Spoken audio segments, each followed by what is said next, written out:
Assalamualaikum warahmatullahi wabarakatuh. Bismillahirrahmanirrahim. Alhamdulillahilladzi an'amana bi ni'matil iman wal islam. Wa nusalli wa nusallimu ala khairil anam wa ala alihi wa sahbihi ajmain, amma ba'du. Kepada seluruh pemirsa yang saya hormati, alhamdulillah pada kesempatan kali ini kita bisa berjumpa kembali. Dan untuk kesempatan ini saya akan memberikan tutorial tentang bagaimana bertayamum yang baik dan benar menurut syariat agama Islam. Kita tentu tahu bahwa saat kita akan beribadah, maka diharuskan untuk berwudu. Yang berwudu itu nantinya haruslah dengan alat, yaitu berupa air. Nah, pertanyaan kita adalah bagaimana ketika atau di saat tidak ada air? Dan jawabannya adalah tayamum. Dan nanti akan saya pandu, dan mungkin tidak semua permasalahan apa yang ada di tayamum, baik nanti ada syarat, fardu, atau mungkin batalnya tayamum, tidak akan saya terangkan semua.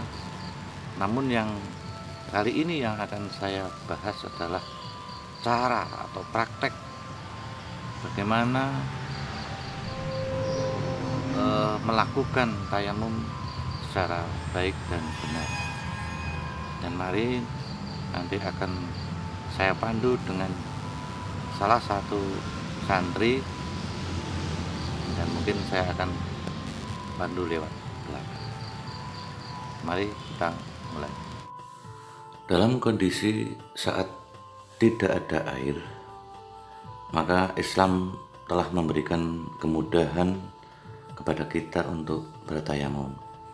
Adapun dasar hukum bagi kemudahan tersebut dapat kita lihat dalam Al-Quran surat An-Nisa ayat 43 yang berbunyi, "Fatayammamu sha'idan thayyiban famsahu biwujuhikum wa aydikum," yang artinya, maka bertayamumlah kamu dengan debu yang baik atau suci, usaplah wajahmu dan tanganmu dengan debu itu. Dari ayat di atas setidaknya ada dua sebab atau alasan diperbolehkannya bertayamum. Yang pertama yaitu kondisi sakit, dan yang kedua adalah ketiadaan air.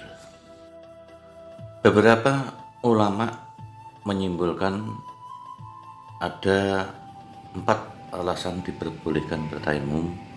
Yang pertama adalah satu, ketiadaan air, baik secara kasat mata maupun syara. Yang kedua, jauhnya air, yang keberadaannya diperkirakan di atas jarak setengah farsah atau 2,5 km. Yang ketiga, sulitnya menggunakan air, baik secara kasat mata maupun secara syar'i. Dan yang keempat, dalam kondisi sangat dingin. Artinya, jika menggunakan air, kita akan kedinginan karena tidak ada sesuatu yang dapat mengembalikan kehangatan tubuh. Selanjutnya, ada beberapa hal yang harus diperhatikan pada saat bertayamum. Nomor 1, tayamum harus dilakukan setelah masuk waktu sholat. Kedua, jika alasannya ketiadaan air, maka ketiadaan itu harus dibuktikan setelah melakukan pencarian, dan pencarian itu dikerjakan setelah masuk waktu. Ketiga, tanah yang dipergunakan harus yang bersih, lembut, dan berdebu. Artinya tidak boleh debunya basah atau bercampur tepung atau kapur atau batu atau kotoran yang lain. Nomor 4, tayamum hanya sebagai pengganti wudhu dan mandi besar, bukan pengganti menghilangkan najis. Artinya, sebelum bertayamum, najis harus dihilangkan terlebih dahulu. Nomor 5, tayamum hanya bisa dipergunakan untuk 1 kali sholat fardu ataupun sunat. Berbeda halnya jika usai sholat fardu dilanjutkan sholat sunat atau sholat jenazah atau membaca Al-Quran, maka rangkaian ibadah itu boleh dengan 1 kali tayamum. Dan yang terakhir, nomor 6, tayamum berbeda dengan wudhu. Artinya dalam wajibnya wudhu itu ada 6 rukun, tapi kalau tayamum hanya mempunyai 4 rukun. 4 rukun tersebut adalah: nomor 1, niat dalam hati. Nomor 2, mengusap wajah. Nomor 3, mengusap kedua tangan. Dan yang terakhir adalah tertib. Adapun tutorial atau tata cara adalah sebagai berikut. Yang pertama, kita persiapkan dulu tanah yang berdebu atau debu yang bersih, atau hanya di sekitar dinding rumah.